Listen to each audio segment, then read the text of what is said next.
Words at War presents 83 Days, the story of Seaman Izzi. Oh? Izzi. Izzi? Uh-huh. Izzi what? Just Izzi. It's my last name. Izzi. Some last name you got. What's your first name? Basil. Basil, huh? Your mother didn't like children, maybe, huh? Anyhow, take it easy, Izzi. Lie out flat. That's it. Yeah. Now, which of you guys is the Navy man? You, Izzi? Yeah. Me. Seaman, second class is my rating. American gun crew on a Dutch merchant ship. How long were you out there? 83 days. What happened? We was torpedoed. About 4:30 in the afternoon of November 2nd, 1942, a fast Dutch cargo ship was torpedoed and sunk a few hundred miles off the coast of South America.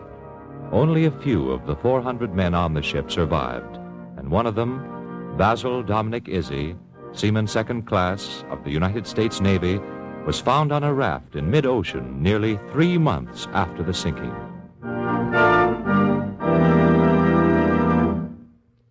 Tonight, the National Broadcasting Company, in cooperation with the Council on Books in Wartime, brings you the incredible saga of Seaman Izzi and his companions, who lived through almost 3 months on a raft in the South Atlantic. The book, 83 Days, The Survival of Seaman Izzi, by Mark Murphy. You was torpedoed, huh? Yeah. Then what? Oh, nothing much. Nothing much we could do. We was off watch when it happened. Me and Jowdy, he was my buddy, and Jensen. Anyhow, we was playing poker. Jawbone poker. Jensen owed me close to $1 million by then. How much? $1 million you owe me, and don't forget it. Yeah, fat chance with you hounding me for it. Come on, Izzy. Yeah. You wear the spots off shuffling them. All right, take it easy. I'm dealing, ain't I? I deal like my old lady. Yeah, don't forget the pot. Ante up. Gee, I forgot. Yeah, you forgot. Yeah. For 3,000 miles, we have to tell him every time to ante up. Sure. Okay. That's how we won the $1 million. Okay, Izzy. I open for 3 chips. Okay. I'll stay. How many you want? 3. Okay, how about you, Jensen? I'm honest. Give me 3 cards. Okay. Dealer takes 1. Oh, boy, you know, I'd laugh out loud if we got torpedoed now. With Jensen, and Izzy...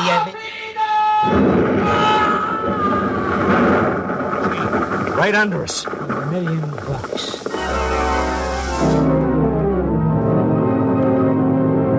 So we caught a fish. That's what you call it, getting torpedoed. You call it catching a fish. Fish is a torpedo, see? Me and Jowdy hit the deck running and checked in at our gun stations, but it wasn't no use. By the time we got there, the ship was so far down by the head we couldn't get elevation on the guns, so we took our shoes off and went over the side. It was cold. The water, I mean. Boy, was it cold. It's cold. Well, what do you expect? Steam heat? Izzy! Yeah? Thank you, Izzy! Yeah. Me and Jensen. Who's that? Hey, Jowdy! Come over here! This way! Well, keep yelling until we find you. Okay. This way. Over here. Here I am. Here. He was hanging onto a raft. Not really a raft, just some bamboo sticks lashed together. We could hardly see Jowdy. The sea was running so high, but we finally got together all right. Then there wasn't much for us to do but hang onto the raft. It wasn't big enough to climb up on, so we just hung on and watched the ship go down. There it goes. Yeah. All my clothes on it. I paid $100 for one of my suits. $100. Too much for a suit of clothes. After a while, got dark. Then it was real tough. Real bad. Lots of men died that first night. All around us. We could hear them. Yelling sometimes and crying. I heard a man crying like he was a baby. After a while, he stopped. Drowned, I guess. I didn't wish him no harm, but I was glad when he stopped crying like that. It was a bad night. He lay there in the water, clutching onto the raft. It was a bad night. And finally, the sun came up.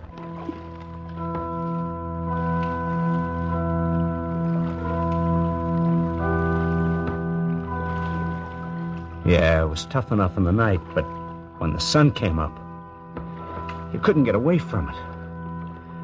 You could turn your back to it, and then it would reflect off the water like from a mirror, and it would stab into your eyes like it was going to tear off the back of your head.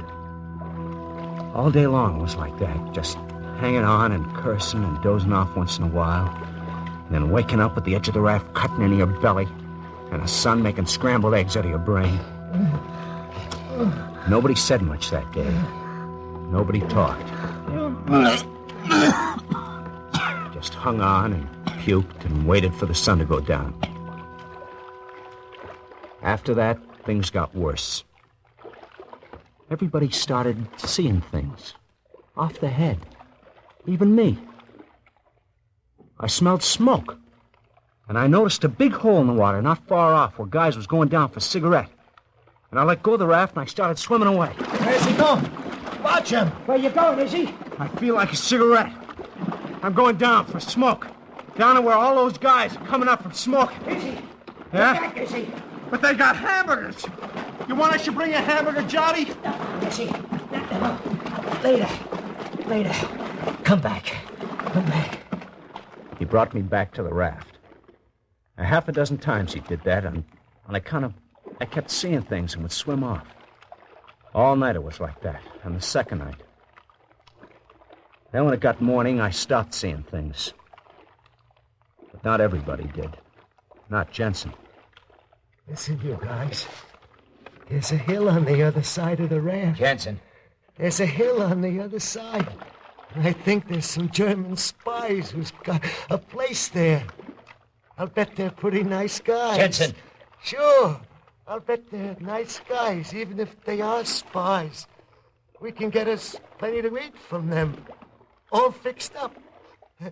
I'll be right back with it. Jensen, come back, Jensen! Let go of me!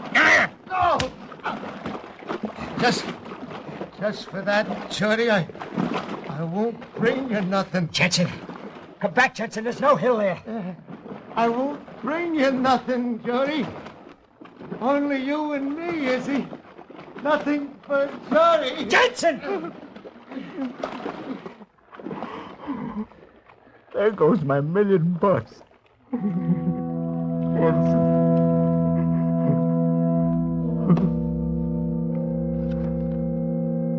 So Jensen went off looking for the hill. Only there was no hill. It came morning again and the sun came up. It was like the day before, only nobody had any beans left by then. Then I saw the raft. The big raft. The one we were hanging on, it was just bamboo. It hardly floated. But this other one, it stuck up out of the water a couple of feet and was about 10 feet long. I told Jowdy about it. I said we ought to go over there and get on it. Too far. You'll never make it. Come on, Jowdy. No, it's too far. Come on, will you? Go ahead. You want to go drown yourself if you want to. It's your funeral. No, it's too far. Okay. I started out by myself, finally. It was a long way off, and it felt like a year swimming toward it. After a while, I saw I couldn't make it the way I was going. And I swam to get in front of it and figured the current would bring it to me. Then I couldn't swim anymore, hardly. I just lay there in the water with my legs aching and my life jacket digging into my belly and giving me cramps. And all I could do was just lay there, wishing that big raft would come my way. Finally, it bumped into me. And I climbed up on it. There was 4 other guys on it, just sitting there.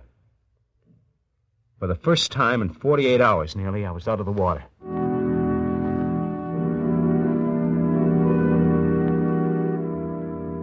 All the rest of that day, we tried to paddle a big raft over to where the Jowdy was. But it wouldn't go. It wouldn't go.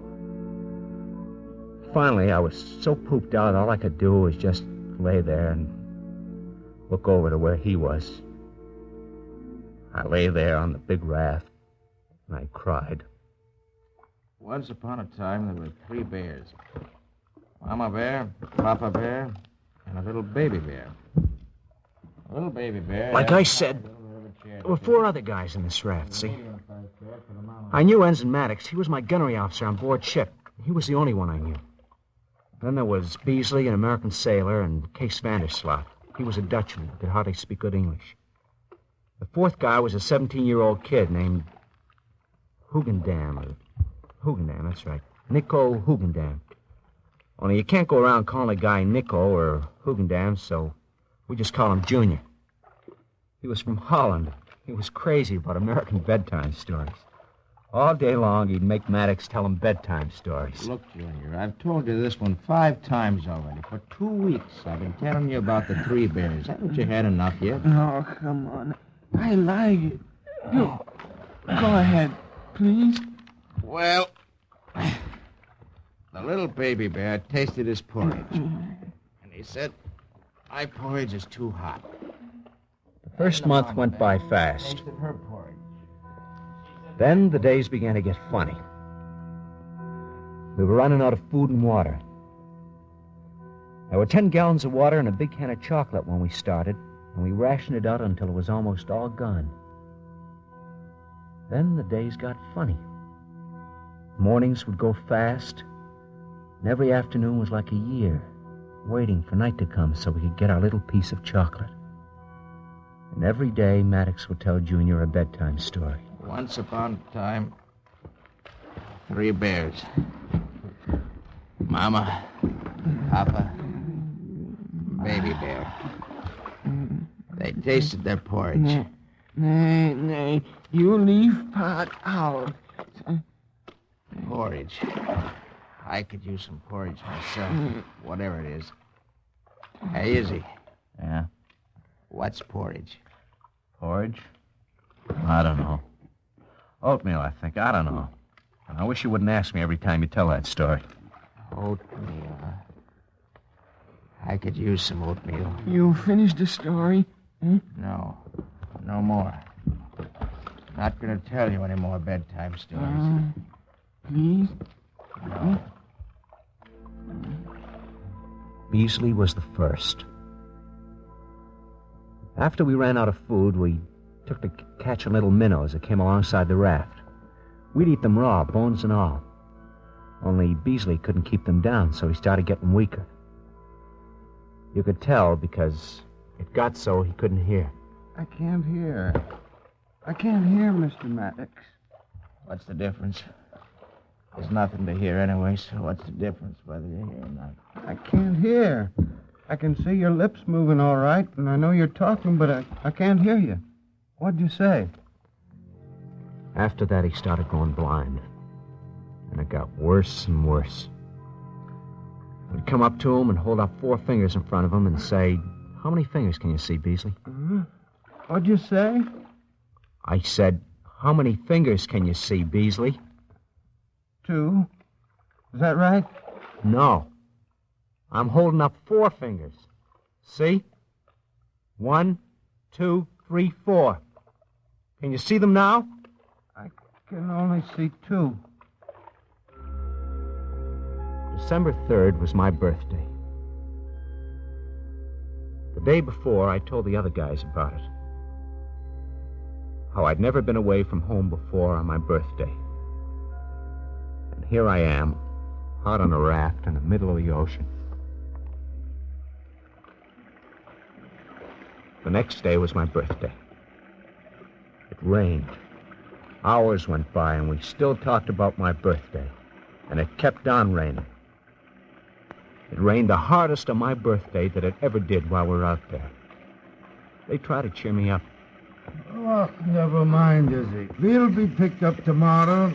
When we tell ship's cook yesterday was your birthday, when he baked you cake just the same. Yeah.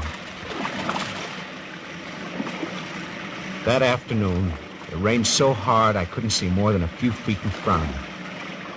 And I cried. My head out in the rain and tears rolling down out of my eyes.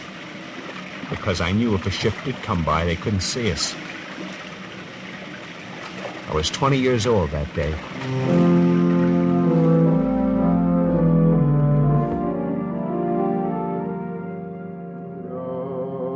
Christmas came. We were out 53 days on Christmas. By that time, we were all pretty far gone. I was so thin I could put my fingers all the way around my arm. Beasley was the worst. I'd like a cigarette, Alice.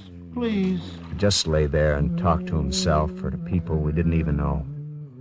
He was dying. Kees Vanderslot, the oldest Dutchman, kept singing some kind of Dutch song. Nico, the kid, he slept most of the time. Maddox sat on the edge of the raft, turning his head as far as it would go, from one side to the other, watching the horizon. Once in a while, he'd beat his hands against the edge of the raft. And after a while, he said, What's he singing? "Oh, Kees? I don't know, some kind of a Dutch song. I don't know. I don't like it. It's driving me nuts. I know the words, it might not be so bad, but not knowing the words is driving me nuts. Shut up, Case.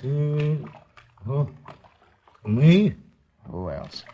Oh, what's the matter? I said shut up, I said. Yeah. Merry Christmas. Merry Christmas. And a Happy New Year. Hey, you know what I'd do if I was ashore? Shut up. I'd walk down the street and I'd go into the first 5 and 10 cent store I come to and I'd get me some fig squares. That's what I'd do. What is this fig square? They're little cookies. They got ground up figs inside. And the 5 and 10, they're always fresh. I never heard of a fig square. Sure, you know, they're kind of cut off at each end and you can see the ground up figs inside.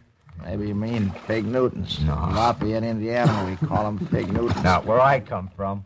Where I come from, they call them fig squares. Lafayette, they call them Fig Newtons. Oh, please, Alice, why don't you help me? Here I am over here, Alice. Can't you see me? On the 66th morning, when we woke up, Beasley was dead. His hands were out in front of him like he was grabbing for something, and his teeth were showing. We knew he was dead, but we kind of watched him for a couple of hours, hoping he would move. But he didn't. And then we were sure he was dead, and we took off his dungarees and got ready to bury him. Somebody ought to say a prayer. Hey, Izzy, how about you? You're a good Catholic. Okay, I'll say something. Oh, my God, I'm hardly sorry for having offended thee, and I detest all my sins because I dread the loss of heaven and the pains of hell. But most of all, because they offend thee, my God, who are all good and deserving of all my love. I firmly resolve, with the help of thy grace, to confess my sins, to do penance, and to mend my life. Amen. When I say push, you guys push. Dear Lord, this is our friend. Take good care of him. Amen. Amen. He's probably going to a better place. May he rest in peace. Push.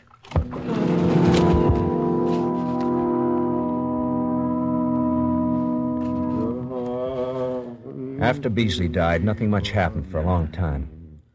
We had a couple arguments on the raft, and it got so Maddox wouldn't talk to Vanderslot, only to me and the kid, Nico. Vanderslot and the kid were sore at each other, too, so the only one on the raft who would talk to Vanderslot was me. When the others wanted to tell him something, they told me, and then I told him. Hey, Izzy, Yeah? tell him to stop singing. Hey, Nick says to stop singing. Tell Nick. I said for him to jump overboard. He says for you to jump overboard. Tell him I said no. He says no. Doesn't seem to bother you much, Mr. Maddox. What? I said it doesn't seem to bother you much. What doesn't? The Dutchman. Singing. It used to bother you. Singing? What singing? You can't hear him singing? What'd you say? Can't you hear him? Listen, can't you hear him? Go on, sing some more, will you? There, did you hear him? What did you say? How many fingers am I holding up? How many? 2. That right? Yeah. Yeah, sure, 2. That's right. But I was lying. It was 4 fingers I held up. Just like I used to for Beasley. Maddox was deaf already and was going blind, just like Beasley had. He was dying.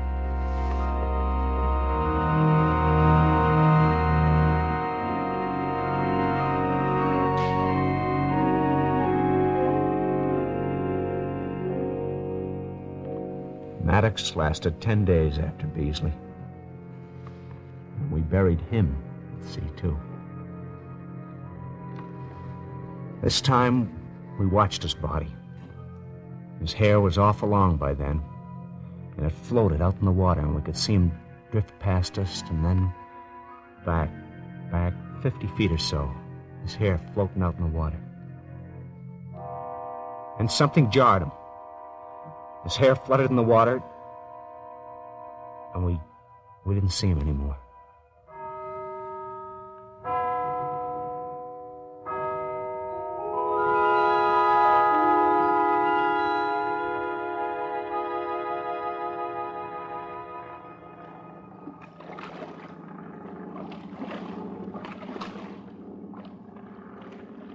And one morning, Vanderslot woke up Nico and me.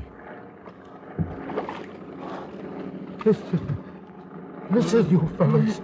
What? Listen. What? I can't hear anything. There it is. A plane. A plane. They started yelling at the plane, waving and standing up and then falling down. I just lay there, sick to my stomach. I couldn't hear the plane engines. I knew what that meant. I put up 4 fingers in front of my face. I could still see 4, but they were blurred. I was next.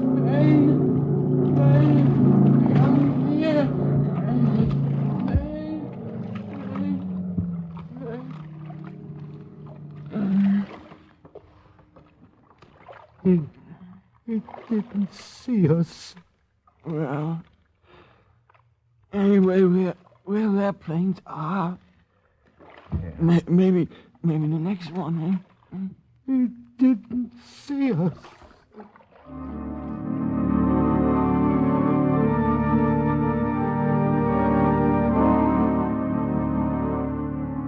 We saw 2 more planes that morning. Just scouting, not looking for us, just scouting. And early in the afternoon, Vanderslot, the Dutchman, he saw some smoke. He rubbed his eyes and he said, I don't know, but I think I see something on the horizon. We couldn't see anything. But later we saw it. We saw 1 ship, then 2 ships, then 4 ships. A convoy. It just went along the horizon. We just looked, and then Vanderslot said, If this misses us today, I jump overboard. There were planes flying around the convoy, and the first ship was a destroyer. We wanted to try and stand up, but we kept falling down. The destroyer kept going fast around the convoy, and then we noticed some smaller boats, some PC boats, sub-chasers.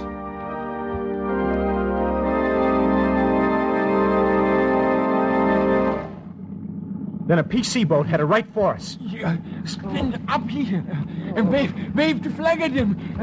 Hold me up. Hold me up. They're coming closer. Tell me, should we yell? What are they doing, huh? Shut up. What are they doing? What are they doing? What's happening? What are they doing? Tell me. Shut up, Please, tell me. They're coming closer. Now, Shut what's up. happening? They see us. They see us.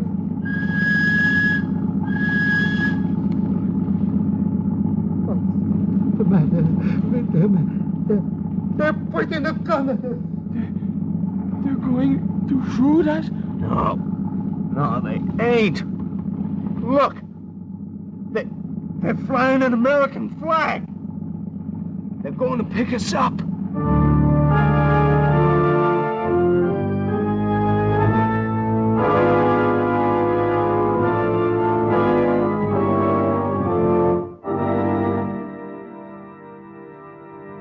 We wound up the day in clean sheets. The 83rd day we were on the raft. 3 months. Later on, a guy from the Coast Guard came down to feed us. He fed us like we were babies, with a spoon. Take it easy. And what's your name? Izzy. Izzy. Uh-huh. Izzy what? Just Izzy. It's my last name. Izzy. Some last name you got. What's your first name? Basil. Basil, huh? Your mother didn't like children, maybe, huh? Yeah. Anyhow, take it easy, Izzy. Now, lie out flat. That's it. Yeah. How long were you out there? 83 days. What happened? We was torpedoed.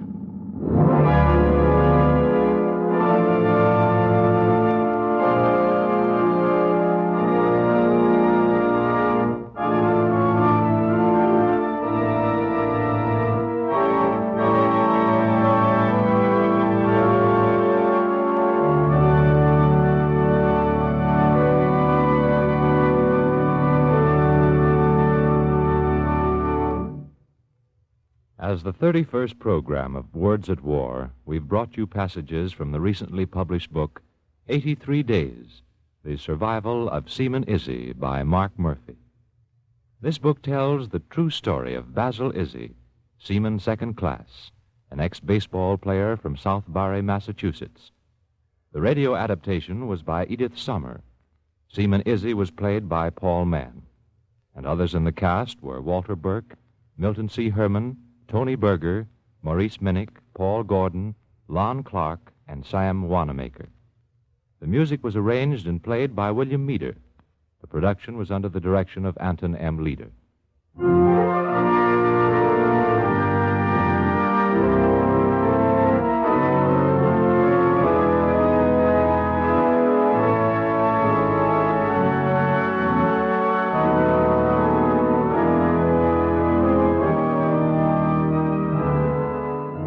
Next week, Words at War will present a story of China at war, War Tide by Lin Tai.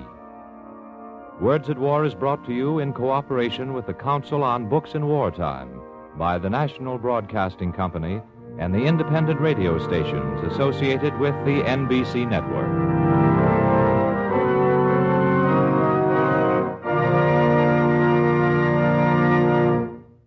This is the National Broadcasting Company.